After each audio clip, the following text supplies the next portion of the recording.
আরেকটি বিষয় রয়েছে, যারা কুরবানি করবেন তারা এই দিনগুলিতে চুল নখ কাটবেন না, বা শরীরের কোনো অংশ চামড়া বা কিছু প্রয়োজনে কাটবেন না। নবী করিম সাল্লাল্লাহু আলাইহি ওয়াসাল্লাম নিষেধ করেছেন।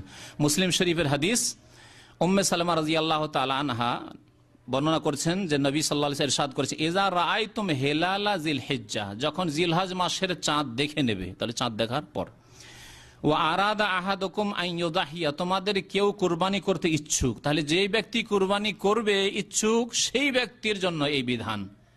তার অধীনস্থ স্ত্রী রয়েছে, ছেলে মেয়ে রয়েছে, তাদের জন্য না। আমাদের মানুষের কিন্তু সবার জন্য। বাড়িতে কুরবানি হচ্ছে, হ্যাঁ, নখ চুল কাটবে না, কেউ কাটবে না, ছেলে মেয়েও কাটবে না, না, এটি শরীয়তি বিধান না। শরীয়তি বিধান হচ্ছে যে ব্যক্তি কোরবানি করতে, উজহিয়া করতে ইচ্ছুক, তাহলে হাজী সাহেবরা এহরাম বাঁধার জন্য করবেন। হজে যাচ্ছেন একজন, 5 তারিখে 6 তারিখে এখান থেকে বের হচ্ছেন, তার আগে আপনি পরিষ্কার পরিচ্ছন্ন হবেন, নখ কাটবেন, চুল কাটবেন, যা কাটবেন কাটবেন, অপরিজনের চুল রয়েছে ইত্যাদি এসব পরিষ্কার করবেন।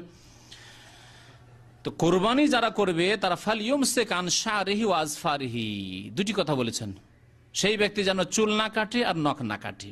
অন্য হাদিসে রয়েছে অন্য ভাষা, ফালা ইয়াখুয মিন শারিহি ওয়ালা মিন আজফারিহি হাত্তা ইউদাহিয়া, কোরবানি করা পর্যন্ত যেন নখ অথবা চুল থেকে কিছুই না নেই, মানে কিছু না কাটে, যেই ব্যক্তি কুরবানি করতে ইচ্ছুক তার জন্য।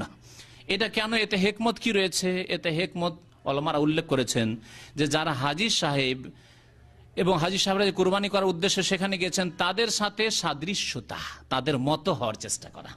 আরে হাজির নাই হতে পারলাম, কিন্তু কমপক্ষে হাজির মতো তো হই, হাজির মতো হই।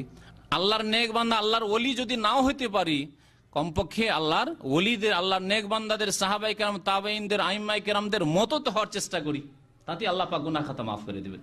ঠিক তেমনি হজে যেতে পারলেন না, হয়তো হাজী হতে পারলেন না, কিন্তু হাজিরা যেমন এহরামের অবস্থায় চুল কাটতে পারে না, নখ কাটতে পারে না, আপনিও বাড়িতে কুরবানি করবেন, আপনিও এই 10টা দিন চুল কাটবেন না, নখ কাটবেন না। এখানে আরেকটি ভুল আমাদের দেশে রয়েছে, এই 10 দিনে এমনকি মোরগ মুরগি জবাই করবে না। মেহমান আসে, ডিম খুঁজে বেড়ায় মেহমানকে খাওয়াবার জন্য, দেখেছেন? এরকম করে জাহেল মূর্খদের ফতোয়া যে কিছুই কাটা যাবে না এই দিনে, ভুল কথা।